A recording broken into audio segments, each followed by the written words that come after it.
So the boys season 1 ಬಂದಾಗ ತುಂಬ ವರ್ಷ ಆದಮೇಲೆ ಒಂದು ಸೀರೀಸ್ ರೆವಲ್ಯೂಷನ್ ಕ್ರಿಯೇಟ್ ಮಾಡಿತ್ತು. ಇನ್ನೂ ನೆನಪಿದೆ, ಸೀಸನ್ 2 ಬಂದಾಗ ನಾನು ದ ಬಾಯ್ಸ್ ನೋಡೋಕ್ಕೆ ಶುರು ಮಾಡಿದ್ದೆ. ಆ್ಯಂಡ್ ಇದೇ ಟೈಮಲ್ಲಿ ಇನ್ವಿನ್ಸಿಬಲ್ ಸೀಸನ್ 1 ಕೂಡ ರಿಲೀಸ್ ಆಗಿತ್ತು. ಆ್ಯಂಡ್ ಇವೆರಡರ ಹೈಪ್ ತುಂಬ ಅನ್ಬಿಲೀವೇಬಲ್ ಆಗಿತ್ತು. ಬಿಕಾಸ್ ಟಿಪಿಕಲ್ ಸೂಪರ್ ಹೀರೋ ಕಾಂಟೆಂಟ್ಗಿಂತ ಇದು ತುಂಬ ಡಿಫ್ರೆಂಟ್ ಏನೋ ಪ್ರೊವೈಡ್ ಮಾಡಿತ್ತು.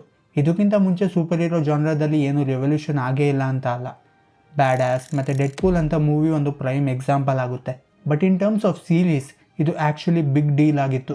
ಸೊ ಇದರ ಸೀಸನ್ ಫಿನಾಲೆ ಕೂಡ ಬಿಗ್ ಡೀಲ್ ಆಗಬೇಕಿತ್ತು. ಲೈಕ್ ರೀಸೆಂಟಾಗಿ ಸ್ಟ್ರೇಂಜರ್ ಥಿಂಗ್ಸ್ ಫಿನಾಲೆ ಆಗಿತ್ತು. ಆ್ಯಂಡ್ ಎಲ್ಲರಿಗೂ ಗೊತ್ತಿತ್ತು ಇವರು ಸ್ವಲ್ಪ ಸೇಫ್ ಪ್ಲೇ ಮಾಡ್ತಾರೆ ಅಂತ. ಲೈಕ್ ಅವರ ಪ್ಲಾಟ್ ಆರ್ಮರ್ ಥಿಂಗ್ ಎಲ್ಲ ಸೀಸನ್ಸಲ್ಲೂ ನೋಡಿಕೊಂಡು ಬಂದಿದ್ದೀವಿ. ಸೊ ಫಿನಾಲೆ ಸೀಸನಲ್ಲೂ ಇದೇ ಆಗುತ್ತೆ ಅಂತ ಗೊತ್ತಿತ್ತು. ಸೊ ನಾನು ನನ್ನ ರಿವ್ಯೂಯಲ್ಲೂ ಹೇಳಿದ್ದೆ ದಟ್ ನಾನು ಇದರಿಂದ ಜಾಸ್ತಿ ಏನು ಎಕ್ಸ್ಪೆಕ್ಟ್ ಮಾಡ್ತಿಲ್ಲ ಇನ್ ಟರ್ಮ್ಸ್ ಆಫ್ ಫಿನಾಲೆ. ಅಂಥದ್ರಲ್ಲಿ ದ ಬಾಯ್ಸ್ ಎಂಡಿಂಗಿಂದ ನಾನು ತುಂಬ ಎಕ್ಸ್ಪೆಕ್ಟ್ ಮಾಡಿದ್ದೆ. ಆ್ಯಂಡ್ ಅದನ್ನು ಅವರು ಕೊಡಲೇಬೇಕಿತ್ತು. ಯಾಕಂದರೆ ಅವರ ರೈಟಿಂಗ್ ಸೀಸನ್ 1 ತುಂಬ ಪರ್ಫೆಕ್ಟ್ ಆ್ಯಂಡ್ ಯೂನಿಕ್ ಆಗಿತ್ತು. ಬಟ್ ಬರ್ತಾ ಬರ್ತಾ ನಾವು ಆ ಸೀರೀಸಿಂದ ಏನು ಇಷ್ಟಪಡ್ತಿದ್ವಲ್ಲ ಅದೇ ಇರಿಟೇಟಿಂಗ್ ಪಾಯಿಂಟ್ ಆಗೋಕ್ಕೆ ಸ್ಟಾರ್ಟ್ ಆಯಿತು. ಸೊ ಈ ವಿಡಿಯೋದಲ್ಲಿ ದ ಬಾಯ್ಸ್ ಹೇಗೆ ಒನ್ ಆಫ್ ದ ಕಲ್ಚರಲ್ ಫಿನಾಮಿನಿಂದ ಸ್ಟಾರ್ಟ್ ಆಗಿ ಈ ಫಿನಾಲೆಯಲ್ಲಿ ಜೋಕ್ ಆಗಿ ಹೋಯಿತು. ನಾನು ಯಾವ ಆ್ಯಂಗಲಿಂದನೂ ಈ ಫಿನಾಲೆ ಬ್ಯಾಡ್ ಅಂತ ಹೇಳ್ತಿಲ್ಲ. It is not bad, but ತುಂಬ ರಶ್ ಆಗಿತ್ತು. ಈ ಫಿನಾಲೆನ ಮೇಕರ್ಸೇ ಸೀರಿಯಸ್ ಆಗಿ ತಗೊಂಡಿಲ್ಲ ಅಂತ ಫೀಲ್ ಆಯ್ತಿತ್ತು. ಫಿನಾಲೆನ ಸರಿ ಮಾಡೋ ಎಲ್ಲ ಆಪ್ಷನ್ ಇದ್ದರೂ ಕೂಡ ಇವರು ಫಾರ್ ಗ್ರಾಂಟೆಡ್ ಆಗಿ ತಗೊಂಡಿದ್ದಾರೆ ಅಂತ ಅನ್ನಿಸ್ತು. ಆ್ಯಂಡ್ ಇದರ ಆಬ್ವಿಯಸ್ ರೀಸನ್ಸ್ ಎಲ್ಲರಿಗೂ ಗೊತ್ತು. ಫಸ್ಟ್ ಬಂದು ಈ ಫಿನಾಲೆ ಸೀಸನ್ ರಶ್ ಆಗಿದ್ದ ಬಗ್ಗೆ ಮಾತಾಡೋಣ. ಈ ಫಿನಾಲೆ ಸೀಸನ್ನ ಫೈನಲ್ ಎಪಿಸೋಡ್ ಮಾತ್ರ ರಶ್ ಆಗಿರೋ ಬಗ್ಗೆ ಮಾತಾಡೋಣ. ಯಾಕಂದರೆ ಫೈನಲ್ ಎಪಿಸೋಡ್ ಬಿಟ್ಟು ಪ್ರೀವಿಯಸ್ ಎಪಿಸೋಡ್ಸ್ ಎಲ್ಲ ಏನೂ ಅರ್ಜೆನ್ಸಿನೇ ಇಲ್ಲ ಅನ್ನೋ ರೀತಿ ಫಿಲ್ಲರ್ ಎಪಿಸೋಡ್ಸ್ ಹಾಕೊಂಡೋಯ್ತು. ಸುಮ್ಮನೆ unnecessary joke, sexual humour fill ಮಾಡ್ಕೊಂಡು ಹೋದರು. ಕೆಲವು ಮೂಮೆಂಟ್ಸಲ್ಲಿ ನನಗೆ ಅನಿಸಿತು ದಟ್ ಇವಾಗ ಈ ಸೀರೀಸ್ ಸೀರಿಯಸ್ ಆಗಿ ಸ್ಟಾರ್ಟ್ ಆಗುತ್ತೆ ಅಂತ. ಇವಾಗ ಫಿನಾಲೆ ಮೋಡ್ಗೆ ಎಂಟರ್ ಆಯ್ತಿದ್ದೀವಿ ಅಂತ ಅನಿಸೋದು. ಬಟ್ ನೆಕ್ಸ್ಟ್ ಎಪಿಸೋಡ್ ಬರ್ತಿದ್ದಂಗೆ ಮತ್ತೆ ಅದೇ ಹಳೆ ಸೆಕ್ಷುವಲ್ ಹ್ಯೂಮರ್ ಇಡೋಕ್ಕೆ ಸ್ಟಾರ್ಟ್ ಮಾಡಿದ್ರು. ಮೊದಲನೇದಾಗಿ ಈ ಸೆಕ್ಷುವಲ್ ಹ್ಯೂಮರ್ ಮತ್ತು ಶಾಕ್ ವ್ಯಾಲ್ಯೂ ಕೊಡೋದ್ರಲ್ಲಿ the boys unique identity hold ಮಾಡುತ್ತೆ. ಮೊದಲು ನಮ್ಮ ವೈಲೆನ್ಸ್ ಮತ್ತು ಡಾರ್ಕ್ ಹ್ಯೂಮರ್ದು ಟಾಲರೆನ್ಸ್ ಎಷ್ಟಿತ್ತೋ ಗೊತ್ತಿಲ್ಲ. ಬಟ್ ಎಲ್ಲರಿಗೂ ದ ಬಾಯ್ಸ್ ಸ್ಟಾರ್ಟ್ ಮಾಡಿದ್ಮೇಲೆ ಬೇರೆ ಲೆವೆಲಲ್ಲಿರೋ ವೈಲೆನ್ಸ್ ಮತ್ತು ಡಿಸ್ಗ್ರೇಸ್ ಫೀಲ್ ಆಗೋಕ್ಕೆ ಸ್ಟಾರ್ಟ್ ಮಾಡಿದ್ರು. And in a good way ಹೇಳ್ತಿರೋದು. ಯಾಕಂದರೆ ಈ ಥರ ವೈಲೆನ್ಸ್ಗೆ ಡಿಫ್ರೆಂಟ್ ಐಡೆಂಟಿಟಿ ಕೊಟ್ಟಿರೋದಕ್ಕೆ ದ ಬಾಯ್ಸ್ ಒಂದು ಯೂನಿಕ್ ಫೆನಾಮಿನನ್ ಆಗಿದ್ದು. ಬಟ್ ಬರ್ತಾ ಬರ್ತಾ ಆ ಹ್ಯೂಮರ್ ಆ ವೈಲೆನ್ಸ್ ನಮ್ಮ ಬೇಸ್ ಲೈನ್ಗೆ ಬರೋಕ್ಕೆ ಸ್ಟಾರ್ಟ್ ಆಯಿತು. ಅಂದರೆ ವೈಲೆನ್ಸ್ ಅದೇ ಲೆವೆಲ್ಗೆ ಇತ್ತು, ಬಟ್ ನಮಗೆ ಅದು ಇದು ಇದ್ದಿದ್ದೇ ಬಿಡು ಅನ್ನೋ ರೀತಿ ಆಗಿತ್ತು. And I would say yes, ಆವಾಗವಾಗ ರ್ಯಾಂಡಮ್ ಆಗಿ ತುಂಬ ದೊಡ್ಡ ಶಾಕ್ ಕೊಡ್ತಿದ್ರು.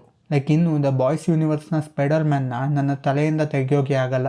ಇನ್ನು ಯಾವ ಲೆವೆಲ್ಗೆ ಶಾಕ್ ಮಾಡ್ತಾರೆ ಬಿಡು ಅಂತ ಅಂದ್ಕೊಳ್ಳೋ ಟೈಮಲ್ಲಿ ಈ ಸೀಕ್ವೆನ್ಸ್ ಬಂದಿದ್ದು. ಆ್ಯಂಡ್ ಸಾಯೋ ತನಕ ನೆನಪು ಇರುತ್ತೆ. ಆ್ಯಂಡ್ ಅದು ದ ಬಾಯ್ಸ್ದು ಯೂನಿಕ್ ಐಡೆಂಟಿಟಿ ಆಗಿತ್ತು. ಬಟ್ ಸ್ಟೋರಿ ಜೊತೆ ಅದು ಇರೋ ಕಾರಣ ನಮಗೆ ಅದು ಜಾಸ್ತಿ ಫ್ರಸ್ಟ್ರೇಟಿಂಗ್ ಆಯ್ತಿರಲಿಲ್ಲ. ಬಟ್ ಬರ್ತಾ ಬರ್ತಾ ಎಸ್ಪೆಷಲಿ ಲಾಸ್ಟ್ 2 ಸೀಸನ್ಸಲ್ಲಿ ಆ shock value just shock value ಆಗೇ ಇತ್ತು. ಬಟ್ ಸ್ಟೋರಿಲಿ ಯಾವ ರೀತಿಲೂ ನೆಸೆಸರಿ ಇರಲಿಲ್ಲ. ಫ್ಯೂ ಸೀಸನ್ಸಲ್ಲಿ ಕೂಡ ಆ ಥರ ಅನ್ನೆಸೆಸರಿ ಇತ್ತು. ಬಟ್ ಸ್ಮೂತಾಗಿ ಹೋಯ್ತಿರೋ ಫ್ಲೋ ಜೊತೆ ಅದು ತುಂಬ ರ್ಯಾಂಡಮ್ ಇದ್ದರೂ ಕೂಡ ಶಾಕ್ ವ್ಯಾಲ್ಯೂಗೆ ಸರಿ ಇರೋದು. ಬಟ್ ಇವಾಗ ನಾವು ಫೈನಲ್ ಮೂಮೆಂಟ್ಸಲ್ಲಿ ಬಂದಾಗ ಎಲ್ಲಿ ಯಾರಿಗೆ ಏನಾಗಿದೆಯೋ ಅಂತ ಯೋಚನೆ ಮಾಡೋ ಟೈಮಲ್ಲಿ ಆ ಎಲ್ಡರ್ಲಿ ಬಾಲ್ಸ್ ಫೈಟ್ ಇರೋದು, ಅವರಲ್ಲಿ ಸಣ್ಣ ಮೂಸಿ ಏನು ತಿಂದಿದೆಯಾ ಅಂತ ಕಂಡುಹಿಡಿಯೋ ಗೇಮು, ಇವೆಲ್ಲ ತೋರಿಸಿ ಟೈಮ್ ವೇಸ್ಟ್ ಮಾಡೋರು. And this all sequences are just frustrating and no humour in that. And ಅದನ್ನೇ ಈ ಸೀಸನ್ ಕೂಡ ಮಾಡಿದೆ. ಆ್ಯಂಡ್ ಅದು ಮೊದಲನೇದಾಗಿ ಓವರ್ ಯೂಸ್ ಆಗಿರೋ ಫಾರ್ಮುಲಾ ಆಗೋಯ್ತು. ಸೊ ಈ ಥರ ಇಡೋದು ಬದಲು ಅದೇ ಟೈಮಲ್ಲಿ ಫ್ರೆಂಚಿ ಆ್ಯಂಡ್ ಕಿಮಿಕೋ ಬಾಂಡ್ ಬಗ್ಗೆ ಕಾನ್ಸಂಟ್ರೇಟ್ ಮಾಡಿದರೆ ಪೆನ್ಅಲ್ಟಿಮೇಟ್ ಎಪಿಸೋಡ್ದು ಡೆತ್ ಸೀನ್ ಇನ್ನೂ ಎಮೋಷ್ನಲ್ ಆಗಿರೋದು. ಆ್ಯಕ್ಚುಲಿ ಫ್ರೆಂಚಿ ಕ್ಯಾರೆಕ್ಟರ್ನ ಸೀಸನ್ ಸ್ಟಾರ್ಟಲ್ಲೇ ಸಾಯಿಸಿದ್ರೆ ಕಿಮಿಕೋ ದ ಬಾಯ್ಸ್ ಗ್ರೂಪ್ಗೆ ಡೆವಲಪ್ ಆಗೋಕ್ಕೆ ಟೈಮ್ ಸಿಗೋದು. ಆ್ಯಂಡ್ ಆವಾಗ ಅಲ್ಟಿಮೇಟ್ ಫಿನಾಲಿಗೆ ಇನ್ನೂ ವೇಟೇಜ್ ಸಿಗೋದು. ಆ್ಯಂಡ್ ಆಲ್ಸೋ ಫ್ರೆಂಚಿ ಡೆತ್ ಸೀನ್ ತುಂಬ ರ್ಯಾಂಡಮ್ ಆಗಿತ್ತು. ಔಟ್ ಆಫ್ ನೋ ವೇರ್ ಹೋಮ್ಲ್ಯಾಂಡರ್ ಬರ್ತಾನೆ, ಅವ್ರ ಬೇಸ್ಮೆಂಟಲ್ಲಿ ಬರ್ತಾನೆ, ಎಲ್ಲರನ್ನೂ ಹುಡುಕ್ತಾನೆ, ಫ್ರೆಂಚಿ ಒಬ್ಬ ಸಿಗ್ತಾನೆ, ಅವನನ್ನು ಸಾಯಿಸಿದ ತಕ್ಷಣ ಎಕ್ಸಿಟ್ ಆಗೋಯ್ತಾನೆ. ತುಂಬ ರ್ಯಾಂಡಮ್ ಆಗಿತ್ತು ಅದು. ಬಟ್ ಸ್ಟಿಲ್ ಕಿಮಿಕೋ ಮತ್ತು ಫ್ರೆಂಚಿ ಬಾಂಡ್ ಬಗ್ಗೆ ಜಾಸ್ತಿ ಕಾನ್ಸಂಟ್ರೇಟ್ ಮಾಡಿದರೆ ಮೋಸ್ಟ್ಲಿ ಫಿನಾಲೆ ಸ್ವಲ್ಪ ಲೆಸ್ ರಶ್ಡ್ ಫೀಲ್ ಆಗಿರೋದು. ಕನ್ಸಿಡರ್ ಮಾಡಿದ್ದ ಲಾಸ್ಟ್ ಎಪಿಸೋಡಲ್ಲಿ ಫ್ರೆಂಚಿ ಕ್ಯಾರೆಕ್ಟರ್ ಎಂಡ್, ಫಿನಾಲೆಯಲ್ಲಿ Deep, Homelander, William Butcher, terror ಇಷ್ಟು ಜನರ ಡೆತ್ ಒಂದೇ ಎಪಿಸೋಡಲ್ಲಿ ತೋರಿಸೋದು. ಆ್ಯಂಡ್ ಜಾಸ್ತಿ ಫ್ರಸ್ಟ್ರೇಟಿಂಗ್ ಏನು ಗೊತ್ತಾ, ಇವರ ಡೆತ್ ಹೇಗಿರಬೇಕು ಹಾಗೇ ಇದೆ, ಅದು ಪರ್ಫೆಕ್ಟ್ ಅಂತ ಹೇಳ್ತೀನಿ. ಒಂದು ಆ ಡೆತ್ನ ಲೀಡಿಂಗ್ ಸೀನ್ಸು ಆ್ಯಂಡ್ ಆ ಡೆತ್ನ ಆಫ್ಟರ್ ಮಾತ್ಗೆ ಏನೂ ಎಫೆಕ್ಟ್ ಇಲ್ಲ. ಫಾರ್ ಡೀಪ್ ನನಗೆ actually over all character arc ಇಷ್ಟ ಆಯಿತು. ನಾವೆಲ್ಲ ಫಿನಾಲೆಯಲ್ಲಿ ಇವನಿಗೆ ಕ್ಲಾರಿಟಿ ಸಿಗುತ್ತೆ, ಅವನ ಡಿಲ್ಯೂಷನಿಂದ ಅವನು ಆಚೆ ಬರ್ತಾನೆ ಅಂತ ಅಂದ್ಕೊಂಡಿದ್ವಿ. ಬಟ್ ಕ್ಲೈಮ್ಯಾಕ್ಸ್ ತನಕ ಅವನು Homelander is my boss and god ಅನ್ನೋ ಡಿಲ್ಯೂಷನಲ್ಲೇ ಇದ್ದ. ಈ ಪಾರ್ಟ್ ನನಗೆ ತುಂಬ ಇಷ್ಟ ಆಯಿತು. ಆ್ಯಂಡ್ ಅವನು ಫಿಶ್ಗಳ ಕೈಯಲ್ಲಿ ಸಾಯೋದು ಪರ್ಫೆಕ್ಟ್ ಎಂಡಿಂಗ್ ಆಗಿತ್ತು. ಆ್ಯಂಡ್ ನಾನು ಆ ಎಂಡಿಂಗ್ ಬ್ಯಾಡ್ ಅಂತ ಹೇಳ್ತಿಲ್ಲ, ಬಟ್ ದ ಪ್ರಾಬ್ಲಮ್ ಇಸ್ ಅದು ಎಷ್ಟು ಬೇಗ ಆಗಿತ್ತು ಅಂತ, ಆ್ಯಂಡ್ ಎಷ್ಟು ಡಮ್ ವೇಲಿ ಆಗಿತ್ತು ಅನ್ನೋದು. ಲೈಕ್ ಸ್ಟಾರ್ಲೈಟ್ಗೆ ಅವನು ಮತ್ತು ಫಿಶ್ ಮಧ್ಯೆ ಇರೋ ಬೀಫ್ ಬಗ್ಗೆ ಏನೂ ಗೊತ್ತಿಲ್ಲ. ಸೊ ಅವಳು ಡೈರೆಕ್ಟಾಗಿ ಅವನನ್ನು ಯಾಕೆ ಬೀಚ್ ಹತ್ರ ಕರ್ಕೊಂಡು ಬರ್ತಾಳೆ. ಸೊ ಇಲ್ಲಿ ರೈಟರ್ಸ್ಗೆ Deep in deep sea is the end ಅಂತ ಗೊತ್ತಿತ್ತು. ಸೊ ಅಲ್ಲಿಗೆ ಹೇಗೆ ಲೀಡ್ ಮಾಡೋದು ಅಂತ ಗೊತ್ತಿರಲಿಲ್ಲ. ಸೊ ಅವರು ಜಾಸ್ತಿ ಯೋಚನೆನೂ ಮಾಡಲಿಲ್ಲ, ಡೈರೆಕ್ಟಾಗಿ ಸ್ಟಾರ್ಲೈಟೇ ಅವನನ್ನು ಅಲ್ಲಿಗೆ ಕರ್ಕೊಂಡು ಹೋಗ್ತಾಳೆ ಅಂತ ಕನೆಕ್ಟ್ ಮಾಡಿದ್ರು, which was very very dumb. And ಇದು ಸ್ಟಾರ್ಲೈಟ್ ಥರ ಸ್ವಲ್ಪ ಮೆಚೂರ್ಡ್ ಕ್ಯಾರೆಕ್ಟರಿಂದ ಮಾಡಿಸೋದು ಡಂಬ್ ಆಗಿತ್ತು. Next Homelander death was perfect. ಇದ್ರ ಬಗ್ಗೆ ಜಾಸ್ತಿ ನೆಗೆಟಿವ್ ಇಲ್ಲ. ಆ್ಯಂಡ್ ನನಗೆ ಎಲ್ಲರಿಗಿಂತ Homelander character arc over all ಸೀರೀಸಲ್ಲಿ ಬೆಟರ್ ಆರ್ಕ್ ಅನಿಸಿದ್ದು. ಫಸ್ಟ್ ಎಪಿಸೋಡಲ್ಲಿ ಪರ್ಫೆಕ್ಟ್ ಜೆಂಟಲ್ಮ್ಯಾನ್ ಥರ ತೋರಿಸಿದ್ರು, ಆ್ಯಂಡ್ ಅದೇ ಎಪಿಸೋಡ್ ಎಂಡಲ್ಲಿ ಪ್ಲಾಟ್ ಟ್ವಿಸ್ಟ್ ಕೊಟ್ಟರು. ಆ್ಯಂಡ್ ಅಲ್ಲಿಂದ ಅವನು ಎಷ್ಟು ಕ್ಯಾಲ್ಕುಲೇಟಿವ್ ಅಂತ ತೋರಿಸಿದ್ರು. ಆ್ಯಂಡ್ ಅಲ್ಲಿಂದ ಯಾರನ್ನಾದರೂ ಸಾಯಿಸಿದ್ರು ತುಂಬ ಕ್ಯಾಲ್ಕುಲೇಟಿವ್ ಆಗಿ ಸಾಯಿಸೋನು, ಕೋಪ ಕಂಟ್ರೋಲ್ ಮಾಡ್ಕೊಳ್ಳೋನು. ಬಟ್ ಬರ್ತಾ ಬರ್ತಾ ಅವನ ಒರಿಜಿನ್ ಬಗ್ಗೆ ತಿಳ್ಕೊಂಡಾಗ, ಆಮೇಲೆ ಅವನ ಫಾದರ್ ಬಗ್ಗೆ ತಿಳ್ಕೊಂಡಾಗ, ಅದೆಲ್ಲದಕ್ಕಿಂತ ಮುಂಚೆ ಅವನ ಮಗ ಇದ್ದಾನೆ ಅಂತ ತಿಳ್ಕೊಂಡಾಗ, ಅವನ ಮಗನನ್ನು ಮನುಷ್ಯರ ಥರ ಇರಬಾರ್ದು ಅಂತ ಸೂಪರ್ ಹೀರೋ ಆಗಬೇಕು ಅಂತ ಟ್ರೈನ್ ಮಾಡೋದು, ಅಪ್ಪ ಬಗ್ಗೆ ತಿಳ್ಕೊಂಡಾಗ ಒಂದು ಪ್ರೈಡ್ ಮತ್ತು ಫಿಯರ್ ನೋಡ್ಬೋದು. ಆ್ಯಂಡ್ ಅವನನ್ನು ಚಿಕ್ಕ ವಯಸ್ಸಲ್ಲಿ ಹೇಗೆ ಟಾರ್ಚರ್ ಮಾಡ್ತಿದ್ರು ಲ್ಯಾಬಲ್ಲಿ ಅಂತ ಗೊತ್ತಾದಾಗ ಆ ಬ್ಲೋ ಅಪ್ ಆಗೋದು. ಆ್ಯಂಡ್ ಮುಂಚೆ ಕ್ಯಾಲ್ಕುಲೇಟಿವ್ ಆಗಿದ್ದ ಅವನು ಕ್ಲೈಮ್ಯಾಕ್ಸ್ ಬರ್ತಿದ್ದಂಗೆ ಡಿಲ್ಯೂಷನಲ್ ಆಗೋದು ಆ್ಯಂಡ್ ಹೀ ಈಸ್ ಗಾಡ್ ಅಂತ ಅಂದ್ಕೊಳೋದು. ಆ್ಯಂಡ್ ಇವನನ್ನು ಯಾರೂ ನಂಬೋಲ್ಲ, ಅವರನ್ನು ಸಾಯಿಸೋದು. ಲೈಕ್ ಅವನ ಪ್ರಕಾರ ಅವನು ಜಗತ್ತನ್ನು ಸ್ವಚ್ಛ ಮಾಡ್ತಿದ್ದಾನೆ, so is completely delusional and he wants to be loved. But ಎಲ್ಲರೂ ಹೆದರ್ಕೊಳ್ತಾರೆ ಅಂತ ಗೊತ್ತಾದಾಗ ಇನ್ನೂ ಸೈಕೋ ಆಗೋದು. ಆ್ಯಂಡ್ ಅಲ್ಟಿಮೇಟ್ಲಿ ಅವನೇ ಮನುಷ್ಯರ ಥರ ನಾರ್ಮಲ್ ಆದಾಗ ಭಯ ಪಡೋದು. ಆ್ಯಂಡ್ ಬಿಲ್ಲಿ ಬುಚರ್ ಕೈಯಲ್ಲಿ ಸಾಯೋದು ವಾಸ್ ಜಸ್ಟ್ ಪರ್ಫೆಕ್ಟ್. ಐದರ್ ಅವನು ಪೂರ್ತಿ ಜಗತ್ತನ್ನು ನಾಶ ಮಾಡಬೇಕು ಆರೆಲ್ಸ್ ಕಂಟ್ರೋಲ್ ತಗೊಳ್ಬೇಕು, ಜಸ್ಟ್ ಲೈಕ್ ಥರ್ಡ್ ಸೀಸನ್, ಆರೆಲ್ಸ್ ಬಿಲ್ಲಿ ಬುಚರ್ ಕೈಯಲ್ಲೇ ಸಾಯಬೇಕು. ಸೊ ಬಿಲ್ಲಿ ಬುಚರ್ ಆ್ಯಂಗಲ್ ಎಲ್ಲ ಪರ್ಫೆಕ್ಟ್ ಆಗಿತ್ತು. ಅದರಲ್ಲಿ ಇಲ್ಲಿ ಫ್ರಸ್ಟ್ರೇಟಿಂಗ್ ಏನಂದರೆ ಫಿನಾಲೆ ಫೈಟ್ ಕೋರಿಯೋಗ್ರಾಫಿ. ಇದಕ್ಕೆ ಗೇಮ್ ಆಫ್ ಥ್ರೋನ್ಸ್ ಬಜೆಟ್ ಇರೋದು ಏನು ಬೇಡ, ಜಸ್ಟ್ ಬುದ್ಧಿ ಇದ್ದರೆ ಸಾಕು. ಯಾಕಂದರೆ ಜಸ್ಟ್ ಈ ಸೀಸನ್ ಸ್ಟಾರ್ಟಿಂಗಲ್ಲಿ ತಾನೇ ಕಿಮಿಕೋ ಬಾಡಿನ ಹಾಫ್ ಕಟ್ ಮಾಡಿದ್ದ, ಆ್ಯಂಡ್ ಅದು ಎಷ್ಟು ಕ್ಯಾಶುವಲ್ ಆಗಿ. ಆ್ಯಂಡ್ ಇಲ್ಲಿ ಅವನ ಲೈಟ್ ಬಲ್ಬ್ ಯೂಸ್ ಮಾಡಿಕೊಂಡು ಸುಮ್ಮನೆ ಅವರನ್ನು ಆಚೆ ಬಿಸಾಕ್ತಾನೆ. ಹೋಮ್ಲ್ಯಾಂಡರ್ ಲೈಟ್ ಬಲ್ಬ್ ಆನ್ ಮಾಡಿದ ತಕ್ಷಣ 1 ಕಟ್ 2 ಕಟ್ ಆಗಲೇಬೇಕು. ಆ್ಯಂಡ್ ಇಲ್ಲಿ ನಾವೇ ನಮ್ಮನ್ನು ಸ್ಯಾಟಿಸ್ಫೈ ಮಾಡ್ಕೊಳ್ಳೋಕ್ಕೆ ಹೇಳ್ಬೋದು ದ್ಯಾಟ್ ಒಂದು ಕಿಮಿಕೋ ಸ್ಟ್ರಾಂಗ್ ಆಗಿರ್ಬೋದು ಅಂತ. ಬ್ರಹ್ಮಾಸ್ತ್ರದಲ್ಲಿ ಪವರ್ ಆಫ್ ಲವ್ ಇಂದ ಏನೇನೋ ಸ್ಟ್ರಾಂಗ್ ಆಗಿತ್ತಲ್ಲ, ಕಿಮಿಕೋ ಸ್ಟ್ರಾಂಗ್ ಆಗಲ್ವಾ ಅಂತ. ಆರೆಲ್ಸ್ ಹೋಮ್ಲ್ಯಾಂಡರ್ಗೆ ಪರ್ಫಾರ್ಮೆನ್ಸ್ ಎಂಗ್ಸೈಟಿ ಇದೆ ಅಂತ, ಲೈಕ್ ಈ can't perform when is nervous type ಆಗಿರ್ಬೋದು. ಬಟ್ ಇವೆಲ್ಲ ಆಡಿಯನ್ಸ್ ಕಡೆಯಿಂದ ಸ್ಯಾಟಿಸ್ಫ್ಯಾಕ್ಷನ್ ಥಿಯರಿ ಅಷ್ಟೇ, but nothing from the show. And ಕ್ಲಿಯರಾಗಿ ಹೇಳಬೇಕಂದ್ರೆ ಈ ಫಿನಾಲೆ ಫೈಟ್ ಕೋರಿಯೋಗ್ರಫಿ ಮೇಕ್ ಸೆನ್ಸೇ ಮಾಡಲ್ಲ. ಆ್ಯಂಡ್ ಸ್ಟೇಕ್ಸ್ ಹೈ ಫೀಲ್ ಆಗೋದು ಇಲ್ಲಿ. ಆ್ಯಕ್ಚುಲಾಗಿ ಇಲ್ಲಿ ಕಾಂಪಿಟೇಷನ್ನೇ ಆಗಿರಬಾರ್ದು, ಈಸಿ ವಿನ್ ಆಗಬೇಕಿತ್ತು ಹೋಮ್ಲ್ಯಾಂಡರ್ಗೆ. ಎಸ್ಪೆಷಲಿ ಜಸ್ಟ್ ಆ ಎಪಿಸೋಡಲ್ಲೇ 2 ಸೆಕೆಂಡಲ್ಲೇ ಸ್ಪೇಸ್ಗೆ ಹೋಗಿ ವಾಪಸ್ ಬರೋದು ತೋರಿಸ್ತಾರೆ, ಬಟ್ ಇಲ್ಲಿ ಎಫರ್ಟ್ ಕೂಡ ಹಾಕ್ತಿಲ್ಲ. ಆ್ಯಂಡ್ ಇದನ್ನು ಅರ್ಥ ಮಾಡ್ಕೊಳ್ಳೋಕ್ಕೆ ಬೆಸ್ಟ್ ಎಕ್ಸಾಂಪಲ್ ಸೀಸನ್ 3ಅಲ್ಲಿ 3 ಫೈಟ್. ಆ್ಯಕ್ಚುಲಿ 4 ಮೆಂಬರ್ಸ್ ಇದ್ದರು, so gang bang fight scene. And ಇದಕ್ಕಿಂತ ಬೆಸ್ಟ್ ಕೋರಿಯೋಗ್ರಫಿ ಎಕ್ಸಾಂಪಲ್ ನೋಡೋಕ್ಕೆ ಸಿಗಲ್ಲ. ಲೈಕ್ ಎಲ್ಲರೂ ಅವರ ಕಂಪ್ಲೀಟ್ ಪೊಟೆನ್ಷಿಯಲಲ್ಲಿ ಇದ್ದಾರೆ ಆ್ಯಂಡ್ ಎಲ್ಲರೂ ಟಕ್ಕರ್ ಕೊಡ್ತಿದ್ದಾರೆ. ಅದರಲ್ಲಿ ಎಷ್ಟು ಹೈ ಸ್ಟೇಕ್ಸ್ ಇತ್ತು ಆ್ಯಂಡ್ ಇದನ್ನು ಕೋರಿಯೋಗ್ರಫಿ ಅಂತ ಅನ್ನೋದು. ಬಟ್ ಫಿನಾಲೆ ಸೀಸನ್ ಬಂದಾಗ ಏನಾಗುತ್ತೆ ಎಲ್ಲರಿಗೂ ಗೊತ್ತಿಲ್ಲ. And I don't know why Billy ಬುಚರ್ಗೆ ಯಾಕೆ ಈ ಪವರ್ ಕೊಟ್ಟರು ಅಂತ. ಸೀಸನ್ 3ಅಲ್ಲಿ ಇದ್ದಿದ್ದ ಪವರು ತುಂಬ ಕೂಲ್ ಆಗಿತ್ತು, ಹೋಮ್ಲ್ಯಾಂಡರ್ಗೆ ಟಕ್ಕರ್ ಕೊಡೋ ಥರ ಇತ್ತು. ಬಟ್ ಈ ನ್ಯೂ ಪವರ್ ಬೇಸ್ ಲೆವೆಲ್ ವಿಲನ್ಸ್ಗೆ ಚೆನ್ನಾಗಿತ್ತು, ಬಟ್ ಹೋಮ್ಲ್ಯಾಂಡರ್ ಜೊತೆ ಫೈಟ್ ಮಾಡೋಕ್ಕೆ ಅಲ್ಲ. ಐ ಡೋಂಟ್ ನೋ ಇದು ಕಾಮಿಕ್ ಬುಕ್ಗೆ ಆ್ಯಕ್ಯುರೇಟ್ ಇತ್ತಾ ಇಲ್ವಾ ಅಂತ, ಬಟ್ ಸೀರಿಯಸ್ ಆಗಿ ತಗೊಳ್ಳೋ ಥರ ಇರಲಿಲ್ಲ. ಆಲ್ಸೋ ಇದೊಂದೇ ಫೈಟಲ್ಲಿ ತುಂಬ ಮಿಸ್ಟೇಕ್ಸ್ ನೋಡ್ತೀರಾ. ಆ್ಯಂಡ್ ಇಲ್ಲಿ ಕಿಮಿಕೋ ಸಾಯೋ ಎಲ್ಲ ಚಾನ್ಸ್ ಇತ್ತು, ಬಟ್ ಹೋಮ್ಲ್ಯಾಂಡರ್ ಎಷ್ಟೊಂದು ಸತಿ ಶೂಟ್ ಕೂಡ ಮಾಡೋಲ್ಲ. ಆ್ಯಂಡ್ ಈ ಒಂದು ಕೋರಿಯೋಗ್ರಫಿ ವೀಕ್ ಇದ್ದರೂ ಐ ಫೆಲ್ಟ್ ಹೋಮ್ಲ್ಯಾಂಡರ್ ಎಂಡಿಂಗ್ ಪರ್ಫೆಕ್ಟ್ ಆಗಿತ್ತು. ಲೈಕ್ ಅವನು ಮನುಷ್ಯರನ್ನು ವೀಕ್ ಇನ್ಸೆಕ್ಟ್ಸ್ ಥರ ನೋಡ್ತಿದ್ದ, ಆ್ಯಂಡ್ ಅವನೇ ಆ ವೀಕ್ ಇನ್ಸೆಕ್ಟ್ ಆದಾಗ ಒದ್ದಾಡೋದು ವಾಸ್ ಜಸ್ಟ್ ಪರ್ಫೆಕ್ಟ್. ಇದಕ್ಕೆ ಆ್ಯಂಟನಿ ಸ್ಟಾರ್ ಆ್ಯಕ್ಟಿಂಗ್ ತುಂಬ ಪೀಕ್ ಆಗಿತ್ತು. And also Billy butcher expression, ಆ ಸ್ಯಾಟಿಸ್ಫ್ಯಾಕ್ಷನ್, ಐ ಎಂಡ್ ಆ್ಯಂಡ್ ಅದು ಆದಮೇಲೆ ಆರಾ ಫಾರ್ಮಿಂಗ್, ಇವೆಲ್ಲ ಪರ್ಫೆಕ್ಟ್ ಆಗಿತ್ತು, ಡಿನೈ ಮಾಡೋಕ್ಕಾಗಲ್ಲ. ಬಟ್ ನನಗೆ ಈ ಫಿನಾಲೆಯಲ್ಲಿ ಜಾಸ್ತಿ ಫ್ರಸ್ಟ್ರೇಟ್ ಮಾಡಿದ್ದು ಬಿಲ್ಲಿ ಬುಚರ್ ಡೆತ್. ಲೈಕ್ ಇದು ಕೂಡ ಮೇಕ್ ಸೆನ್ಸ್ ಮಾಡುತ್ತೆ. ಬಿಲ್ಲಿ ಬುಚರ್ಗೆ ಹ್ಯಾಪಿ ಎಂಡಿಂಗ್ ಸಿಗೋ ಚಾನ್ಸೇ ಇಲ್ಲ. ಆ್ಯಂಡ್ ಅವನು ಸತ್ತರೆ ಶಾಕ್ ವ್ಯಾಲ್ಯೂಗೆ ಹೋಮ್ಲ್ಯಾಂಡರಿಂದ ಸಾಯಬೇಕು, ಆರೆಲ್ಸ್ UV ಕ್ಯಾರೆಕ್ಟರಿಂದನೇ ಸಾಯಬೇಕು, ಅದೇ ಪರ್ಫೆಕ್ಟ್ ಎಂಡಿಂಗ್. ಆ್ಯಂಡ್ ಇಲ್ಲಿ ಹೋಮ್ಲ್ಯಾಂಡರ್ನ ಸಾಯಿಸಿದ ರಾತ್ರಿನೇ ಏನೂ ಆಗೇ ಇಲ್ಲ ಅನ್ನೋ ರೀತಿ ಇರ್ತಾರೆ.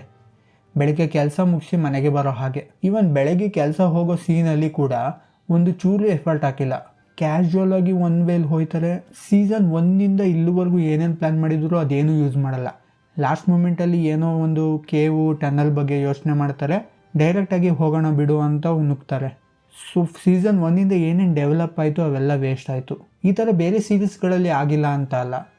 ಬೆಸ್ಟ್ ಎಕ್ಸಾಂಪಲ್ ಮನಿ ಹೈಸ್ಟ್. ತುಂಬ ವರ್ಷ ಪ್ಲ್ಯಾನ್ ಮಾಡಿರೋದು ಸೀಕ್ವೆನ್ಸಸ್ಗಳಿದೆ. ಅವರು ಅಷ್ಟು ಕಷ್ಟಪಟ್ಟು ಮಾಡಿರೋ ಪ್ಲ್ಯಾನು ಒಂದೇ ದಿನಕ್ಕೆ ಎಲ್ಲ ಹಾಳಾಗೋ ರೀತಿ ತೋರಿಸ್ತಾರೆ. ಅದನ್ನು ಅವರು ಸರಿ ಮಾಡಬೇಕು ಅಂತ ಏನೋ ಇಂಪ್ರೊವೈಸೇಷನ್ ಮಾಡ್ತಾನೆ ಪ್ರೊಫೆಸರ್. ಸೊ ಆ ಇಂಪ್ರೊವೈಸ್ ಮಾಡಿರೋ ಸೀನ್ ಬೇರೆ ಪ್ಲ್ಯಾನ್ ಎಲ್ಲ ಇರುತ್ತಲ್ಲ ಅದಕ್ಕಿಂತ ಜಾಸ್ತಿ ದೊಡ್ಡ ಪೇ ಆಫ್ ಕೊಡುತ್ತೆ. ಅದಕ್ಕೆ ಆ ಸಡನ್ ಪ್ಲ್ಯಾನ್ ತುಂಬ ಇಂಟ್ರೆಸ್ಟಿಂಗ್ ಆಗುತ್ತೆ. ಇವಂತೂ ತುಂಬ ಎಪಿಸೋಡ್ಸಿಂದ ಏನೇನು ಪ್ಲ್ಯಾನ್ ಮಾಡಿರ್ತಾರೆ ಅವೆಲ್ಲ ವೇಸ್ಟ್ ಆದರೂ ಕೂಡ. ಬಟ್ ಇಲ್ಲಿ ದ ಬಾಯ್ಸಲ್ಲಿ ಪ್ರೀವಿಯಸ್ ಏನೇನು ಪ್ಲ್ಯಾನ್ ಮಾಡಿದ್ರು ಅವೆಲ್ಲ ವೇಸ್ಟ್ ಆಗುತ್ತೆ. ಬಟ್ ಪೇ ಆಫ್ ಕೂಡ ಚೆನ್ನಾಗಿಲ್ಲ. ಅಟ್ಲೀಸ್ಟ್ ಪೇ ಆಫ್ ಚೆನ್ನಾಗಿದ್ದರೆ ಪ್ರೀವಿಯಸ್ ಏನೇನು ಟೈಮ್ ವೇಸ್ಟ್ ಆಗಿತ್ತಲ್ಲ ಅವೆಲ್ಲ ಪರವಾಗಿಲ್ಲ ಬಿಡು ಅಂತ ಬಿಡ್ಬೋದು. ಜಸ್ಟ್ ಲೈಕ್ ಮನಿ ಹೈಸ್ಟ್. ಆ ಪೇ ಆಫೇ ಇಲ್ಲ ಅಂದರೆ ಅವೆಲ್ಲ ವೇಸ್ಟ್ ಆಗುತ್ತೆ. ಬಟ್ ಅವೆಲ್ಲ ಕೆಲಸ ಮುಗಿಸ್ಕೊಂಡು ಬಂದು ವಾಪಸ್ ಮನೆಗೆ ಬಂದಾಗ ಇಲ್ಲಿ ಇವರೆಲ್ಲ ಆರಾಮಾಗಿ ಇದ್ದಾರೆ. ಆ್ಯಂಡ್ ಇಲ್ಲಿ ಬಿಲ್ಲಿ ಬುಚರ್ದು ಫೈನಲ್ ಆರ್ಕ್ ತುಂಬ ಸಡನ್ನಾಗಿ ಡೆವಲಪ್ ಮಾಡ್ತಾರೆ. ಇದು ಎಕ್ಸ್ಪೆಕ್ಟೆಡ್ ಇತ್ತು ಹೌದು, ಬಟ್ ಮಗನ ಜೊತೆ ವಾಪಸ್ ಹೋಗೋಕ್ಕೆ ಟ್ರೈ ಮಾಡ್ತಾನೆ, ಆಗಲ್ಲ. ಆಮೇಲೆ ಟೆರರ್ ಕೂಡ ಇಲ್ಲ. ಸೊ ಬಾ ನಾಶ ಮಾಡೋಕ್ಕೆ ಹೋಗೋಣ ಅನ್ನೋದಲ್ಲ ಆರ್ಕು.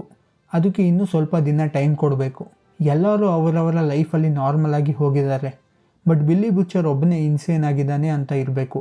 ಆಮೇಲೆ ಅವನು ಈ ಡಿಸಿಷನ್ ತಗೊಳ್ಳೋ ಹಾಗೆ ಮಾಡಬೇಕು. ಅದು ಆರ್ಕ್ ಅಂದರೆ. ಆ್ಯಂಡ್ ಆಮೇಲೆ ಇದೇನು ಸೀನ್ ಇತ್ತು ಅದನ್ನು ಆ್ಯಸ್ ಇಟ್ ಈಸ್ ಪ್ಲೇ ಮಾಡಿದರೆ ಆವಾಗ ಮೀನಿಂಗ್ಫುಲ್ ಆಗಿರೋದು.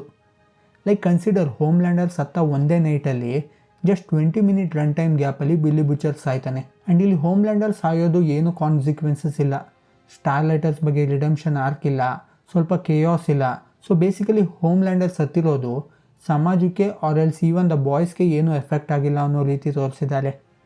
ಇಲ್ಲಿ ಬಿಲ್ಲಿ ಬುಚರ್ ಸತ್ತಿದ ನೆಕ್ಸ್ಟ್ ಸೀನ್ ಅಬ್ರಪ್ಟ್ ಆಗಿ ಅವನ ಸಿಮೆಟರಿಲಿ ಬರುತ್ತೆ. ಲೈಕ್ ಯಾರು ಕೇರ್ ಮಾಡೋಲ್ಲ ಅನ್ನೋ ರೀತಿ ಇದೆ. ಎಸ್, ಅಲ್ಲಿ ಯಾವುದು ಕ್ಯಾರೆಕ್ಟರ್ ಅವನ ಡೆತ್ ಬಗ್ಗೆ ಜಾಸ್ತಿ ಕೇರ್ ಮಾಡಿಲ್ಲ. ಬಟ್ ಕ್ಯಾರೆಕ್ಟರ್ಗೆ ಇರೋ ರೆಸ್ಪೆಕ್ಟ್ ಕೂಡ ಇಲ್ಲ. ಲೈಕ್ ಹೋಮ್ಲ್ಯಾಂಡರ್ ಬಿಟ್ಟರೆ next big thing is Billy butcher.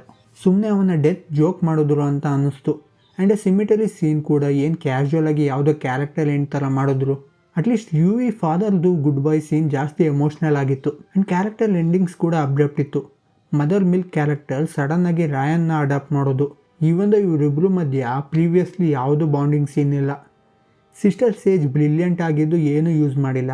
Dumb ಆದಮೇಲೆ ಧರ್ಮಛತ್ರಕ್ಕೆ ಹೋಯ್ತಾಳೆ ಅಷ್ಟೇ. ಸೋಲ್ಜರ್ ಬಾಯ್ ಇವರು ಸುಮ್ಮನೆ ನೆಕ್ಸ್ಟ್ ಸೀರೀಸ್ಗಳಿಗೆ ಯೂಸ್ ಮಾಡಬೇಕು ಅಂತಲೇ ಈ ಥರ ಸಾಯಿಸಿಲ್ದೆ ಹಿಂಗೆ ಇಟ್ಟಿರೋದು. ಫಸ್ಟ್ ಏನಂದರೆ ಮತ್ತೆ ಬಂದಿದ್ದು ಯೂಸೇ ಮಾಡಲಿಲ್ಲ. ಬಂದಮೇಲೆ ಮತ್ತೆ ಸಾಯ್ತಾನೆ, ಮತ್ತೆ ಬರ್ತಾನೆ. And this is what Claudia wanted ಅನ್ನೋದು ಮೇಕ್ ಸೆನ್ಸೇ ಮಾಡಲಿಲ್ಲ. V1ನ ಹೋಮ್ಲ್ಯಾಂಡರ್ಗೆ ಕೊಡೋದು ಮೇಕ್ ಸೆನ್ಸ್ ಮಾಡಲಿಲ್ಲ. ಕೊಟ್ಟ ಮೇಲೆ ಮತ್ತೆ ಹೋಮ್ಲ್ಯಾಂಡರ್ನ ಡಿಸ್ಪೈಸ್ ಮಾಡೋದು ಮೇಕ್ ಸೆನ್ಸ್ ಮಾಡಿಲ್ಲ. ಎಕ್ಸಿಟ್ ಆಗೋವಾಗ ಹೋಮ್ಲ್ಯಾಂಡರ್ ಕತ್ತಿಡ್ಕೊಂಡಿದ್ರು ಕೂಡ ಒಂಚೂರು ಸ್ಟ್ರಗಲ್ ಕೂಡ ಮಾಡಿಲ್ಲ. ಹಾಗೆ ಐ ಗಿವ್ ಅಪ್ ಅಂತ ಮೂರ್ಛೆ ಬೀಳೋದು ಮೇಕ್ ಸೆನ್ಸ್ ಮಾಡಿಲ್ಲ. ಕಿಮಿಕೋ ಮಾತಾಡೋಕ್ಕೆ ಸ್ಟಾರ್ಟ್ ಮಾಡಿದ ತಕ್ಷಣ ಸೆಕ್ಷುವಲ್ ಡೈಲಾಗ್ಸ್ ಹೇಳೋದು ಮೇಕ್ ಸೆನ್ಸ್ ಮಾಡಿಲ್ಲ. Felt like a complete different character. And ಎಲ್ಲದಕ್ಕಿಂತ ಇಂಪಾರ್ಟೆಂಟ್, ಈ ಥರ ಪ್ರಮೋಷನಲ್ಲಿ scorched earth, White House destruction, what downfall ಅಂತ ತೋರಿಸಿ ಅದ್ರ ಅರ್ಧನೂ ಫಿನಾಲೆಯಲ್ಲಿ ಇಲ್ಲದೆ ಇರೋದು ಮೇಕ್ ಸೆನ್ಸ್ ಮಾಡಿಲ್ಲ. ಹೋಮ್ಲ್ಯಾಂಡರ್ ತನ್ನ ಮಗನನ್ನೇ ಹಾಗೆ ಹೊಡೆಯೋದು ನೋಡಿ ಇನ್ನೂ ಯಾರನ್ನೂ ಸುಮ್ಮನೆ ಬಿಡೋಲ್ಲ ಅಂತ ಅಂದ್ಕೊಂಡಿದ್ದೆ. ಬಟ್ ರೈಟರ್ಸ್ ಚ್ಯೂತ್ಯ ಮಾಡಿ ಕಳಿಸಿದ್ರು ನಮ್ಮನ್ನ. ಇದ್ದಿದ್ದೊಂದು ಪರ್ಫೆಕ್ಟ್ ರನ್ನಿಂಗ್ ಶೋನ ಈಸಿಲಿ ಪರ್ಫೆಕ್ಟ್ ಎಂಡಿಂಗ್ ಕೊಡ್ಬೋದಿತ್ತು. ಆವಾಗ ಸ್ವಲ್ಪ ಮೈನರ್ ಇನ್ಕನ್ವೀನಿಯನ್ಸ್ನ ಸೈಡ್ಗೆ ಇಡ್ಬೋದಿತ್ತು. Just see Daredevil Born Again season 2 ending ಎಷ್ಟು ಪರ್ಫೆಕ್ಟಾಗಿ ಕೊಟ್ಟಿದ್ದಾರೆ. ಜಸ್ಟ್ ಕಿಂಗ್ ಪಿಂಗ್ನ ಹೋಮ್ಲ್ಯಾಂಡರ್ ಅಂತ ಕನ್ಸಿಡರ್ ಮಾಡಿ ಅದೇ ಆ್ಯಕ್ಚುಲಿ ದ ಬಾಯ್ಸ್ ಎಂಡಿಂಗ್ ಆಗಬೇಕಿತ್ತು. ಬಟ್ ಡೇರ್ ಡೆವಿಲ್ ಎಷ್ಟು ಪರ್ಫೆಕ್ಟಾಗಿ ಎಂಡಿಂಗ್ ಕೊಟ್ಟಿದ್ದಾರೆ, ಅದು ಆ್ಯಕ್ಚುಲಿ ಡೇರಿಂಗ್ ಅಂದರೆ. ಆ್ಯಂಡ್ ಅದನ್ನು ನಾನು ದ ಬಾಯ್ಸಿಂದ ಎಕ್ಸ್ಪೆಕ್ಟ್ ಮಾಡ್ತಿದ್ದೆ, ಡೇರ್ ಡೆವಿಲಿಂದ ಅಲ್ಲ. ಆ್ಯಕ್ಚುಲಿ ನಾನು ಡೇರ್ ಡೆವಿಲ್ ಸ್ಪಾಯ್ಲ್ ಮಾಡಲ್ಲ, ಬಟ್ ನೀವು ಸಾಧ್ಯವಾದರೆ Deere devil Born Again season 2 end complete ಮಾಡಿ, ಆವಾಗ ಗೊತ್ತಾಗುತ್ತೆ. ಈವನ್ ಇನ್ವಿನ್ಸಿಬಲ್ ಕೂಡ ಪ್ರತಿ ಸೀಸನಲ್ಲೂ ಸ್ವಲ್ಪ ಬೋರಿಂಗ್ ಮೂಮೆಂಟ್ಸ್ ಇಟ್ಟಿದ್ರು ಕೂಡ ಫಿನಾಲೆಯಲ್ಲಿ ಹೆಂಗೋ ಪೇ ಆಫ್ ಕೊಡ್ತಾರೆ. ಬಟ್ ಇಲ್ಲಿ ಈ ಬಾಯ್ಸಲ್ಲಿ ಇವಾಗ ಇರೋ ಸ್ಕ್ರಿಪ್ಟಲ್ಲಿ ಜಾಸ್ತಿ ಕ್ಯಾರೆಕ್ಟರ್ ಮೇಲೆ ಫೋಕಸ್ ಮಾಡಿದರೆ ಆಗಿರೋದು. ಸೀಸನ್ ಸ್ಟಾರ್ಟಿಂದ ಆಲ್ಮೋಸ್ಟ್ ಎಂಡ್ ತನಕ ಟೈಮ್ ವೇಸ್ಟ್ ಮಾಡಿ ಎಲ್ಲ ಕೊನೆಯಲ್ಲಿ ಕೊಡೋದು ವಾಸ್ ನಾಟ್ ಫನಿ. ನನಗೆ ನಿಜವಾಗ್ಲೂ ಮೇಕರ್ಸ್ ಬೇಕು ಅಂತ ಈ ಥರ ಮಾಡ್ತಿದ್ದಾರೆ ಅಂತ ಅನ್ನಿಸ್ತು. ಲೈಕ್ ಪ್ರೀವಿಯಸ್ ಸೀಸನ್ಸಲ್ಲಿ ಬೇರೆ ಶೋ ಮತ್ತು ರಿಯಲ್ ಸಿನಾರಿಯೋದು ಮೆಟಾ ಜೋಕ್ಸ್ ಎಷ್ಟು ಚೆನ್ನಾಗಿ ಇಂಟಿಗ್ರೇಟ್ ಮಾಡಿದರು.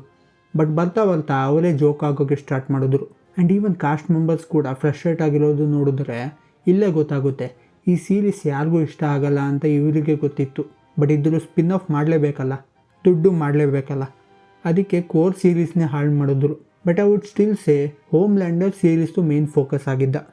ಸೊ ಅವನ ಕ್ಯಾರೆಕ್ಟರ್ ಆರ್ಕು ಪರ್ಫೆಕ್ಟಾಗಿ ಎಂಡ್ ಆಯಿತು ಅನ್ನೋದು ಒಂದು ಖುಷಿ ಇದೆ. ಮಿಕ್ಕಿದ್ದು ಬ್ಯಾಡ್ ಅಲ್ಲ, ಬಟ್ ಹಾಫ್ ಬೇಕ್ಡ್ ಥರ ಅನ್ನಿಸ್ತು. ಬಟ್ ಸ್ಟಿಲ್ ಇದು ಒಂದು ಕಲ್ಚರಲ್ ಫಿನಾಮಿನಾನ್ ಆಗಿತ್ತು. ಸೀಸನ್ಸ್ ಮಧ್ಯೆ ಕೂಡ ವಾಟ್ ಇಂಟರ್ನ್ಯಾಷನಲ್ ಯೂಟ್ಯೂಬ್ ಚಾನಲಲ್ಲಿ ಅವರು ಸೀರೀಸ್ ರಿಯಲ್ ಅನ್ನೋ ರೀತಿ ಪೋಸ್ಟ್ ಹಾಕೋದು, ಎಪಿಸೋಡ್ ಈವೆಂಟ್ ಆದಮೇಲೆ ಅಪ್ಡೇಟ್ಸ್ ಕೊಡೋದು ಸಖತ್ತಾಗಿತ್ತು. ಆ್ಯಂಡ್ ಈವನ್ ಎಂಡಿಂಗ್ ಆದಮೇಲೂ ಕೂಡ ಇನ್ನೂ ಪೋಸ್ಟ್ ಹಾಕ್ತಿದ್ದಾರೆ. ಆ್ಯಂಡ್ ಈವನ್ ಆಡಿಯನ್ಸ್ ಇನ್ನೂ ಕೂಡ ರೋಲ್ ಪ್ಲೇ ಮಾಡ್ತಿರೋದು ನೋಡಿದ್ರೆ ತುಂಬ ಖುಷಿ ಆಗುತ್ತೆ. ಬಟ್ ಒಂದೇನಂದರೆ, ಇವರು ರನ್ನಿಂಗ್ ಜೋಕ್ ಅಂತ ಮಾರ್ವೆಲ್ ಅವರು ಫ್ಯೂಚರ್ ಶೋಸ್ ಅನೌನ್ಸ್ ಮಾಡಿದ್ಮೇಲೆ ದ ಬಾಯ್ಸ್ ಅವರು ಪ್ಯಾರೋಡಿಗೆ ಅಂತ ಅವರ ಪ್ಯಾರೋಡಿ ಫ್ಯೂಚರ್ ಪ್ರಾಜೆಕ್ಟ್ಸ್ ಬಗ್ಗೆ ಪೋಸ್ಟ್ ಮಾಡಿದರು. ಆವಾಗ ಅನಿಸಿದ್ದು ಇವರು ಬೇರೆ ಕಾರ್ಪೊರೇಟ್ ಸೀರೀಸ್ ಥರ ಅಲ್ಲ ಅಂತ. ಈವನ್ ಸೀರೀಸಲ್ಲೂ ಕಾರ್ಪೊರೇಟ್ ಫಿಲಮ್ ಮೇಕಿಂಗ್ ಮತ್ತು ಹಾಲಿವುಡ್ ಬಗ್ಗೆ ಜೋಕ್ ಮಾಡ್ತಿರೋದು ನೋಡಿದ್ವಿ. ಬಟ್ ಜೋಕ್ ಮಾಡಿದವರೇ ಇವಾಗ ಜೋಕ್ ಆದರು ಅನ್ನೋದು ನೋಡಿದ್ರೆ ಫ್ರಸ್ಟ್ರೇಟ್ ಆಗುತ್ತೆ ಅಷ್ಟೇ. ಸೊ ನಿಮಗೆ ಎಂಡಿಂಗ್ ಹೇಗಿತ್ತು ಅಂತ ಹೇಳಿ. ಆಮೇಲೆ ಇಲ್ಲಿ ಏನೇನು ಸ್ಟೇಟ್ಮೆಂಟ್ ಬರ್ತಿದೆಯೋ ಅದ್ರ ತಕ್ಕಂಗೆ ಮಾಡಿ. ಇಲ್ಲ ಅಂದರೆ ನನ್ನ ಲೈಟ್ ಬಲ್ಬ್ ಆನ್ ಮಾಡಿಬಿಡ್ತೀನಿ.